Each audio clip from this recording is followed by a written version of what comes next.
Hey everybody, today on Surf Chats with Topanga Lou, we have Nicole. Hi Nicole. Hi Lou.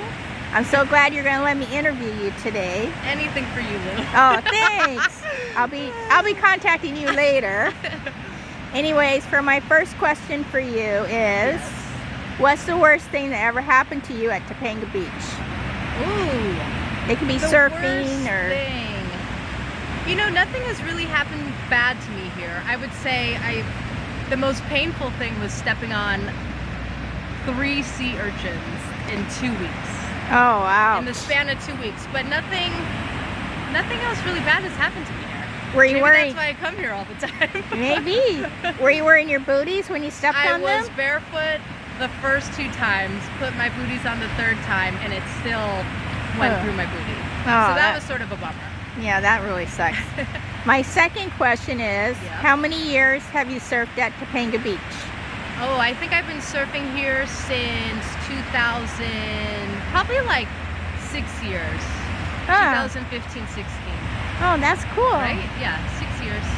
All right, so my last question for you is, what's your best advice for a beginner surfer? Okay, we're all beginners once. I think what helped me when I was a beginner was going to the beach and learning the water. Learning what breaks where, why it's breaking like this at that particular beach. Learning what tides are the best for the particular spot, what winds, what swell direction. And I think when you have a better understanding of the water, you could then set yourself up for a more positive experience of learning, because you have that basic understanding of the water. And then that translates to understanding why people are sitting in certain spots in the water. Who is sitting at certain spots in the water. So then you could use that and be like, okay, I'm new, I'm going to sit over here because it's breaking this way and there's other people over there. So for me, that helped, just to understand the water before even going in it. I think it sets you up for a more successful, positive experience. Oh, that's good. Because it's hard. It could be intimidating if it's all at once. Everybody's moving, the water's moving, you're trying to move. And if you don't know what you're doing in the water or what the water's doing, it could be a bad situation.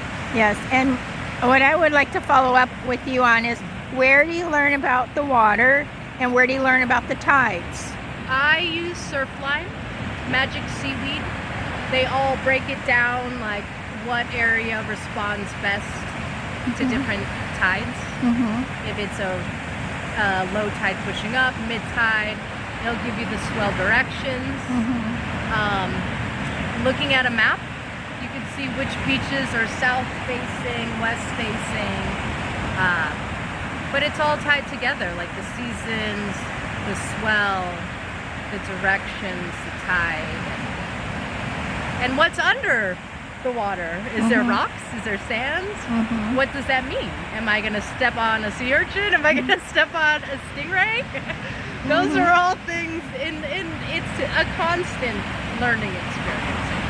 And that's why I love it so much, because it challenges me personally, and I think it brings joy that only a surfer understands, you know, and True. Being out there and the feeling of it, moving with nature. So, well, thank you. That's that. Well, that's great. Thank you, Nicole, for being on Surf Chats with Topanga Lou. Yay.